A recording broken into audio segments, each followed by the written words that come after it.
जय श्रीराम। आसंता रविवार भापुर माटी पाई गौरवमय दिनटीए। एही पवित्र लग्न रे आसुछंती माननीय प्रधानमंत्री नरेंद्र मोदीजींकर आध्यात्मिक गुरु राष्ट्रीय संत उज्जयिनी श्रीक्षेत्र वाल्मीकि धामर पीठाधीश्वर राज्यसभा सांसद बालजोगी स्वामी उमेशनाथ जी महाराज। स्वामीजी सानिध्य और आशीर्वाद पाई भापुरवासी भितर अहेतुक उत्साह भरी रही।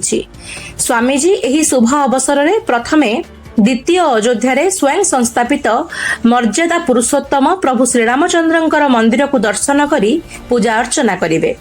तापरे से नालीसागर पड़िया आयोजित राज्य रे चर्चित 16तम सदाशिव स्मारकी सर्वभारतीय क्रिकेट टूर्नामेंट 2025 फाइनाल मैच रे मुख्य अतिथि भाव में जोगदेई युवा क्रीड़ाविद माननकु आशीर्वाद देबे।